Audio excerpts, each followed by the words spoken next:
ไปว่ากับเขาน้องๆนี่แหละโดยเพิ่นคนที่แบบว่าเพิ่นอาจสิแบบว่าเพิ่นอาจสิให้โซ่ดูในใด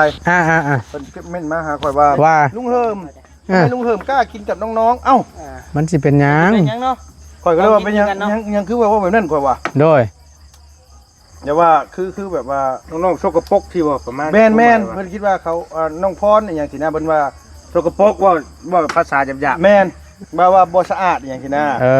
ไม่กลัวท้องเสียเอ้าเฮาก็เลยว่าเป็นหยังต้องไป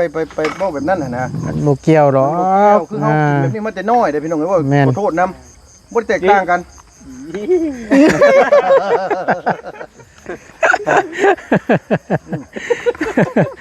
โอ้ยข้าวอะไรเนี่ยสิประมาณนั้นบ่ก็คือเดี๋ยวดีว่าจะจับมือเลยคือเราเห็นน่ะแล้วมึงเนี่ยน่ะตายแล้วของเจ้าแซ่บชูนอกได้บ่จ้ะยักษ์น่ะ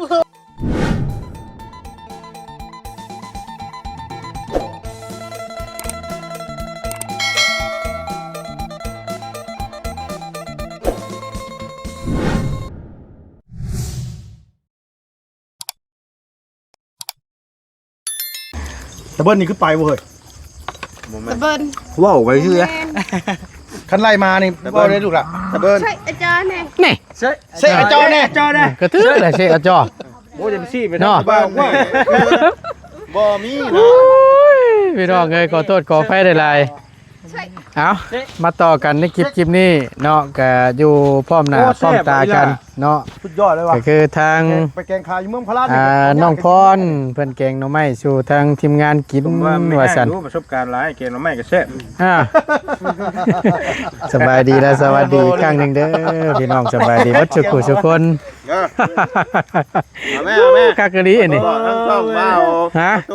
แบบได้เฮ้ยแบบได้ไอ้หัวคือบ่ดีได้เอื้อยเพิ่นสิให้ชาวหลอนแม่นใช่บ่แม่นโย่ก็สิให้ฟังเสียงเด้อเอามาเข้ามาจังซั่นเอาก่อนสิฟังเสียงสบายดีก่อนเด้อพี่น้องเด้อสบายดี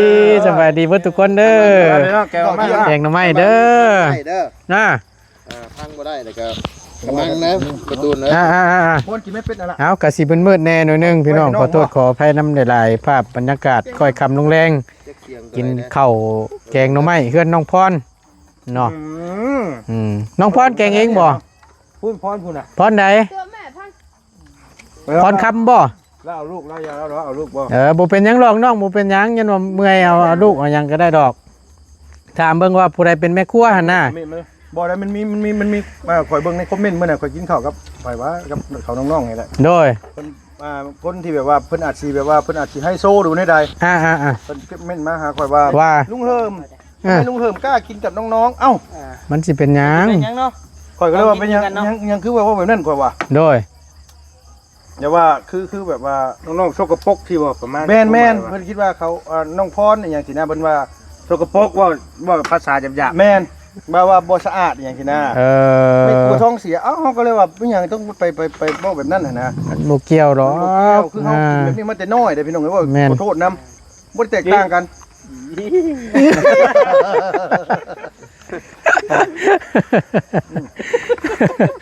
โอ้ยข้าวอะไรเนี่ยสิประมาณนั้นบ่ก็คือเดี๋ยวดีว่าจะจับมือเลยคือเราเห็นน่ะแล้วมึงเนี่ยน่ะ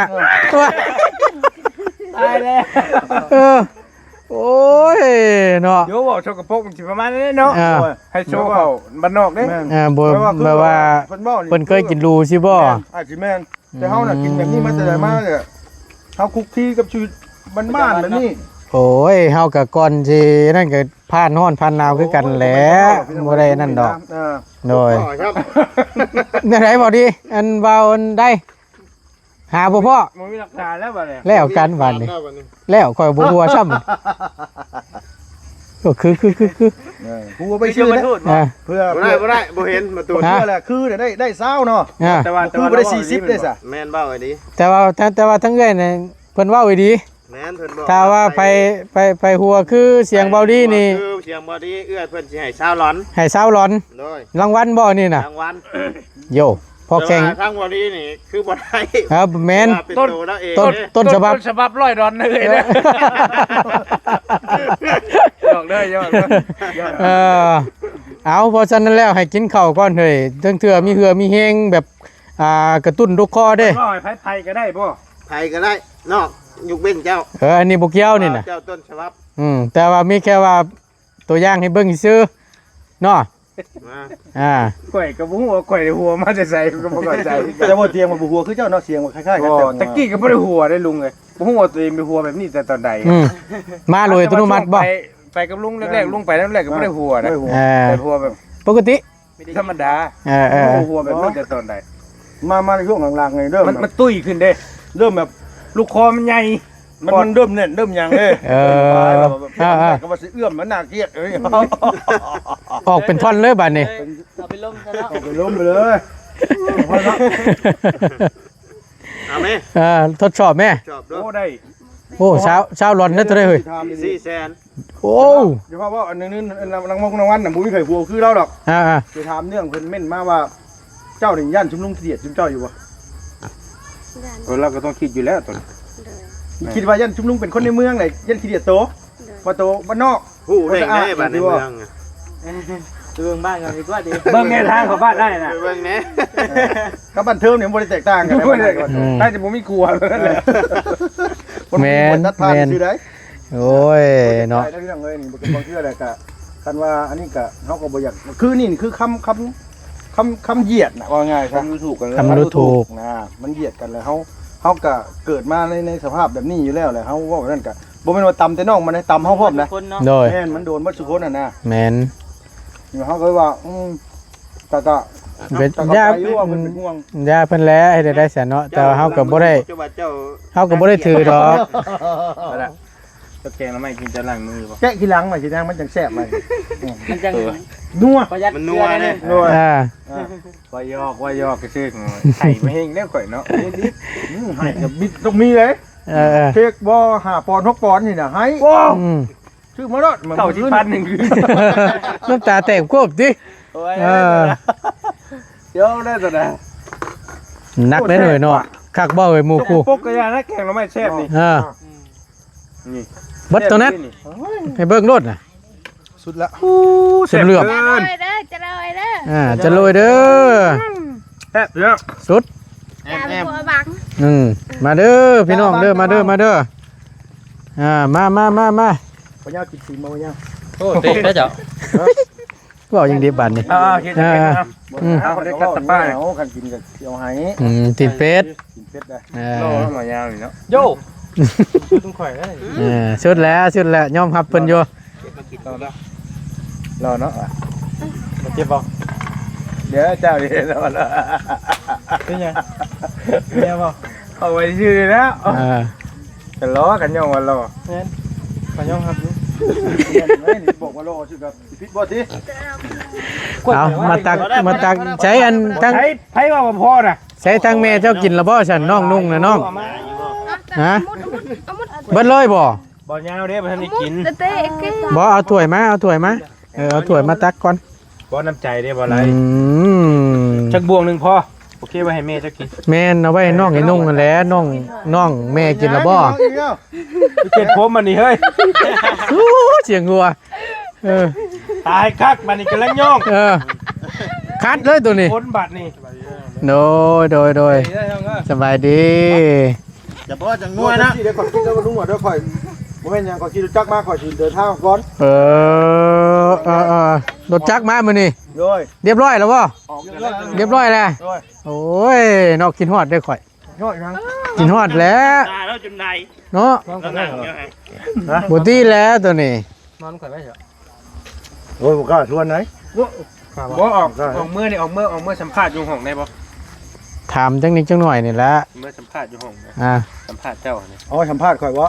ได้สิเป็นหยัง ถึงได้มื้อนี้เนาะ ถึงเลขจังได๋ บ่สิสัมภาษณ์เปิดความในใจอย่างเราจัก10นาทีนะ โดยให้ควบมืออยู่หรอวะ โดยได้บ่เป็นหยัง ได้เนาะ บ่เป็นข่อยบ่เป็นคนเด่นคนดังมานั่น ยันวะ โยกพลาดก็แห่งดีแล้วช่างว่าเทะ อยากสัมภาษณ์ว่าเป็นหยังจังเราจังปล่อยจังไห้กัน อ๋อ บอกพี่น้องเพิ่นแหน่ตั้งแต่พี่น้องเพิ่นบ่ฮู้ใด เมส ซ่อนอยู่ก็ยังบ่อยู่น้ำตา ให้ดีบ่เอาเหรียญ บ่มัน พันในพี่น้อง มันอันนี้มันบ่ติพอเข้าใจอยู่ความรู้สึก แลกมันค่อยกับเปลี่ยนนี่ยังมันค่อยกับเปลี่ยนเมื่อไหร่เด้ ครบไปแล้ว โดย ก็คือทางลุงเพิ่น คือ พี่น้อง รถ นะ เล็กรถเจ้าน่ะ อาจสิพอฮู้อยู่เพราะว่าลุงปล่อยรถคันเก่าออกแล้วพี่น้องเนาะก็คือทางลุงขายฮอกว่าซั่น โดยโอเคเลยครับประธานเด้อ โอเคลุงโอเค เดินทางปลอดภัยเดินทางปลอดภัยเฮ้ยเนาะเดี๋ยวจังค่อยออกไปพบเจอกันอยู่ข้างนอกพุ่นแหละ เมื่อกันแล้วจะนอน ผู้ใดน้องเพิ่นย่อเข่าย่อน้ำมาสู่ทางทีมงานกินว่าซั่นก็เด้อแกงหน่อไม้เนี่ยพร้อมกับย่างตีนเป็ดหรือว่าย่างเป็ดนี่แหละก็พอได้กินน้ำกันข้าวแรงช่วงแดงๆเนาะกินแล้วนี่คงสิอิ่มเลยแหล้วเฮาเอาดีได้กำกินอยู่ระดับนี้แล้วน่ะเมื่อแล้วบ่ยะ ได้มันก็ใกล้อยู่น้ำพอดก็ได้ โดย ไอ้โคมน่ะคันว่าเมื่อก็เอาให้น้องให้ได้จะน้องหมูมีโคมนั่นน่ะ หมุพุ่นหุ่งอยู่น่ะ โอ้เราซื้อมาให้เป็นนั่น โอ้แปลงโซลาร์เซลล์ผู้อยู่เทิงผู้ ว่าแล้วเกี่ยวคมข่อย ไปประธานเด้อ โดยดุงโดยขับรถค่อยไปค่อยมานี่เด้อเพราะว่ามันมืดชับ หลังท่านเราได้บ่จะว่าได้ก็จะดีได้ทางออกพร้อมกันมาได้ว่าสองคนอยู่ลุงเอ้ย กับทางบ่าวไร่น้ำเนเนาะมานำกันเป็นขี่รถจักรมานอนอยู่พลานว่าสั่นพี่น้อง ยาวว่ะ อยู่เชื่ออายุคำว่านั่นน่ะไปใส่ไปกันเนาะใส่ไปน้ำกันก่อนได้คู่แล้วข่อยกระดาบัดนี่มอเตอร์ไซค์พอแห้งผู้โยมดังเนาะควันกลุ่มไปแล้ว ต้องตีภาพ ต้องตีคู่ไปแล้วได้คำหมูมีรถมีอย่างกันนะมันสิควันโมเมนต์หนึ่งเนาะ เก่งใหม่ให้กินข้างเลขนั่นนี่ ว่าแต่ว่า ไม่เครื่องเลยเนาะ บ่ได้คิดว่าเราสิแกงแซ่บปานนี้นะ หานบ่อยู่ เขาขึ้นว่าคะแนน เอาละเอาไผนี่ ของไง ของ เจ้าแซ่บชูนอกได้บ่จ้ะ ยักษ์นะโอ้ยโอ้ยมียักษ์อันนี้มากันชันกว่าจนเกือบตก หมูบ่ เอาจ่อกันกินเอาจ่อกินจิ้มไก่ไข่ โอ้ยกินข้าวกับรักเจ็บแซ่บ ตกใจนี่ตัวนี้ ๆว้าตุ๊ มาญาติกินแล้ว โอ้โห บ่วง โอ้ยมาเลยขวัญเลย ไอ้หมูก็ตกใจเมาคือกันกินนี่ โอ้ยข่อยจับแม่งกันชันข่อย ช่างเป็นแท้นี่ เออ บ่ว่าสิเพิ่งผ้าใส่อยู่แม่งกินหมดบ่วง บ่วงรุดมือว่าลุงหนวด ได้แล้ว โอ้ยได้แล้วสันว่าลายใหญ่ห้างคำว่านั่น พอแล้วพ่อ มันยังอยู่ บ่เขาก็คือเว่าดีเว่าแล้วว่าเขาเอาใส่ไปเพิ่งแล้วนะผู้เพิ่น สองคนที่คือแน่นอน พ่ออาศัยเพิ่นนะผู้ใหญ่กว่าหมูเสียหรอก ให้สิไปก่อนกันบัดเรื่องปีนี้ย่านได้ข่อยแล้ว บ่ ปานใด หัวแล้วเป็นพีนะขออนุญาตหน่อยดิ โกยเนาะตกอกตกใจเบิด คนเล่นกันใครเนาะไปเรื่อยๆปีมันหายตัวได้เว้ยเว้ยนะ พี่เขาเห็นได้ว่าคนจะมาดูแบบใดเนาะ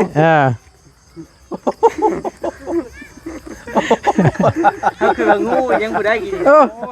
โอ้ยตื่นเบิดพี่น้องเลยเอากะมื้อนี้ก็เป็นอีกมื้อนึงพี่น้องเนาะก็คือไม่ก็มาฮอดจอดถึงเป็นที่เรียบร้อยแล้วก็นี่ล่ะ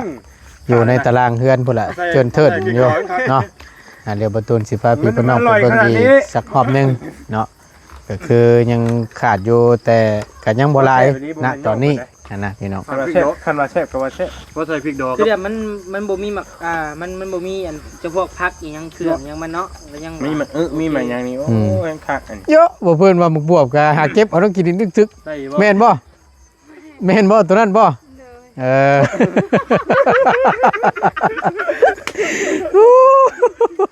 โอ้แม่นเนี่ยพี่น้องอาเจียนอยู่น้องเพิ่นพระราชนั่นบันไดตกลงมาเพราะว่า บ่มากระมูแล้วว่ามื้อนี้ แม่นบ่เอ้ยอย่าว่าจังซั่นกว่าเว้าแนวทางเจ้าของแหน่ ไก่มากระมูได้มื้อนี้ไปคักแล้ว เบิดหวังตะข่อยคำเว้านั่นน่ะน้องเพิ่นพระราชว่ากระตุกบินเด้ยบาดนี้ จักเป็นอะไรเนาะ ยังอยู่พี่น้องเลย เอาออกเลขรถลุงเฮิมเนาะไม่พี่แรกก่อนไม่บ่ กับแม่นแล้ววะแม่นแล้วเนาะก็เอาอะไรละปลาจะน้อยก็ขึ้นแล้วเนาะ โดยเอากินข้าวกินน้ำแล้วก็สิได้ออกเดินทางแล้วพี่น้องเพราะว่า ก็แช่น้องเพิ่นพักผ่อนเนาะเพราะว่ามันก็ค่ำมืดปืดตาแล้วหน่อไม้ตั้งแต่มื้อเว้นพุ่นแหละน้องเพิ่นก็มาแกงช่วงค่ำ น้อง2รอบแล้วก่อนไม่บ่กิน2รอบ เป็นน้องก็อิ่มอยู่ พรคำที่เพิ่นแกงหน่อไม้สู่กินมื้อนี้ก็ได้ อิ่มแห้งเลย ก็นึกว่าน้องไปแล้วเฮ้ยบาดนี่ไปแล้วบาดนี่ มือพี่น้องเพิ่นสิไล่ตาบ่แม่นจังดอกเจ้าสิไปเอาน้ำบ่เอาไปรถได้อยู่ลุงเอ้ยได้อยู่ ของเพิ่นเอาไว้ใช่ เอามาอยู่บางเทื่อก็ได้ มันได้สิบ่ห่างเทื่อเนาะ โอ้ยแพงคือบ่ช่างนี่ค่อย เช่นกันแล้ว โยหัวละ100ปลายพุ่นเนาะ มันบ่ได้ใช่จังเทื่อรอกันบ่แม่ ตอนนี้เพลงนี่เหรอ ได้ละพอใส่อยู่บางเทื่อคือมา เขียนละเฮาก็ใช่ของเรา แม่นบ่ยาก บ่ได้หาง่าย บ่ยากเท่าบ่ยากได้อยู่ ได้อยู่ เขาตายมึงกูก็ตายให้กันผัว บ่มีนั่นบ่มีนั่นนะมันคืออยู่ดิ มันจำเป็นต้องได้ใช้ได้คือจังซี่แหละ ลูกชายบ่ให้ได้เท่าแก้ว บ่มีข่อยชื่อสำรองแล้ว บ่ สำรองแล้ว ไอ้900คนตายเด้เนี่ย เรียบร้อยแล้ว มันใหญ่ๆเนาะ ตายเสียดายเด้ ตัวแบบมือสัมผัสเอาบ่ ใหญ่ซื่อๆเนาะ พี่เดียวบ่ได้สัมผัสจังซี่ โอ้ยเราเฉพาะรถเปิดอยู่พี่เห็นอยู่เนาะคอยปั่นทางหุ่นใหญ่นะ ปานนั้นดอก ตามเลยดิ บ่แต่ว่าเรามันน่ะคักกะลียอมรับอยู่ อมแล้วบ่นี่ อมนะ ฮะ อมนะ เอาว่าดีเด้ ดีนะ ข่อยให้โชว์ได้ข่อย โตใช้กินนี่มอยมีน้องแปงกินอยู่ มอยไผน่ะ จะมอยไปแล้วมอยเวทจังแล้ว มอยผู้เฮ็ดโอ้ย บ่ว่าน้องเพิ่นเนาะผม เขาคนมันสิตายซะ บ่ยก เอาหยอกบ่นัวหัวม่วนเด้อพี่น้องเด้อบ่ว่ากันเนาะขอบใจเด้อน้องเด้อหาข้าวหาน้ำสู่กินเนาะ บ่ไหวแล้ว2 ทุ่มเลยนี่ไปมานี่ โยลงคลิปเดียวนึงไม่เป็นไร ขอโทษขอไฟได้หลายคือจังซี่แหละพี่น้องเข้ามาอยู่ในนี่มันจบเลยล่ะ น้องเพิ่นขอ สัญญาณบ่มี ซองแลบซองอีกนี่โป้มือเพิ่นจนบุ้มเบิดเลยจำได้บ่ยาวสิลงคลิปนี่ ตอนได้แล้ว คือเว้นเร่งมาจักเทื่อบัดติ โอเคแล้วบ่ประธาน โอเคไปโอเคได้แล้วขอบอกขอบใจหลายๆเนาะไปเก็บรถน้องเอ้ยบาดนี้ไปโอ้ตื่นได้แม่งกะเลยไปเก็บทั้งเงินแม่เจ้ากินแล้วบ่ซั่นกินแล้วบ่บ่มีแต่ว่ากินแล้วเจ้าว่าท่านได้กินซั่นประจักษ์ กินแล้วลูก ฮะ ปั่นกินแล้ว ปั้นกินแล้ว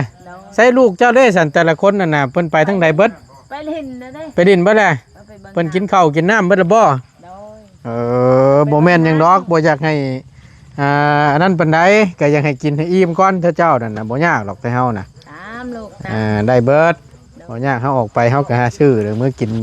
อยู่นำครอบนำครัวกันได้บ่เป็นหยังดอกขอแต่ว่าให้เจ้าได้กินดอกบ่ยากเห็นหุงอยู่บ่น้องเบิ่งได้พลาดตกมันอีกเอาอีกแล้วน่ะ จะลงแบบไรจะตกใจ ตักจังว่าพลาดผู้ตะขันผู้ปิวแผลงแปะรถถ้วยจนนั้นแตกใบหนึงนี่แต่ว่าคนบ่เป็นหยังก็ยามันดอกถ้วยแตกบอกน้อยหนึงน้องเพิ่นว่า นี่แหละพวกไม้พวกหยังเอามาถือว่ามาลายเติบได้แม่เอ้ยบาดนี่เด้อเครื่องไม้เครื่องชานด้านแป้นเจ้ามันยังขาดอยู่ก็ขาดบ่หลายเริ่มแล้ว ดีใจบ่ ดีใจแล้ว นอนรับอยู่บ่ยามกลางคืนนั่นน่ะ โดย ฮะ โดยนอนรับ บ่สิว่านอนบ่รับมันได้พี่น้องให้กลับกันเนาะ เจ้าเหรอ เพราะว่ามันทยอยเข้ามาเรื่อยๆพี่น้องเนาะมาเรื่อยๆทั้งบ่ตูนก็ดีใจน้ำที่มีผู้รักผู้ใหญ่เพิ่นสดช่วยเข้ามาเนาะได้ทีละนิดทีละน้อยก็ถือว่าความฝันเพิ่นก็เริ่มสิเป็นจริงก็ว่าได้เนาะมีแต่ว่าเบิ่งไปน้ำกันพี่น้องในส่วนใดที่ยังขาดยังบ่พอเนาะคือทางบ่ตูนได้แจ้งไปตอนรับแรกเลยค่าสร้างพี่น้องเลย2ไม้พาโซล่า3แผ่นอะลูซิ่งเนาะแล้วก็4วงกบและบานประตูหน้าต่างเนาะสิประมาณนี้พี่น้องเลยถือว่ามาเน้นนาเนาะพอสมควรพี่น้อง ยังดีแต่ว่าปืนไผ่เนาะได้ไผ่โซลาร์เซลล์ทางประตูนซื้อให้ก็ต้องขอบบุญขอบคุณขอบอกขอบใจทางไอ้ใหญ่ใจดีได้เด้อเนาะที่มองเห็นเนาะความลำบากยากจนทางครอบครัวของน้องพรเพิ่นเนาะเพิ่นก็เลยสดช่วยมาซื้อไฟโซลาร์เซลล์มาให้ทั้งไอ้ใหญ่ใจดีเพิ่นก็เป็นคนไทยเพชรงานอยู่เกาหลีว่าซั่นเนาะก็ให้ทางประตูนเป็นสะพานบุญให้เนาะก็ขอบบุญขอบคุณในหลายเด้อไอ้เด้อที่ไว้วางใจเนาะแล้วก็เครื่องต่างๆนั่นนะเนาะเป็นช็อกเป็นชาวเดือนนู่นนี่นั่นก็ต้องขอบบุญขอบคุณทางพออำพรกับเมติกหลายๆเนาะที่ให้ทั้งลูกเป็นสะพานบุญให้เช่นเดียวกันก็ขออยู่ดีมีแฮงเด้อเนาะสุขกายสบายใจปะบาดนี้ทั้งง่ายกับคนเด้อน้องเด้ออยู่ดีมีแฮงเพิ่มพบกันโดยเอาเก็บขึ้นไว้นี่เด้อนี่เด้อเด็กเดือยให้เอาไว้ก่อนให้มันแล้วมันทั่วแล้วก็จังให้สิเอากลับหลอกให้มันแล้วก่อนเด้อโอเคเลยมุ่งใหม่เนาะกลางคักปัญญังบาทนี่ไปกลับก่อนเด้อสบายดีเด้อสบายดีไปพี่น้องเลยขอบบุญขอบคุณในรายสำหรับคลิปนี้กับมุ้ยอย่างไรเนาะอยู่ดีมีแห้งพี่น้องเจอกันคลิปหน้าสบายดีเด้อพี่น้องเด้อไป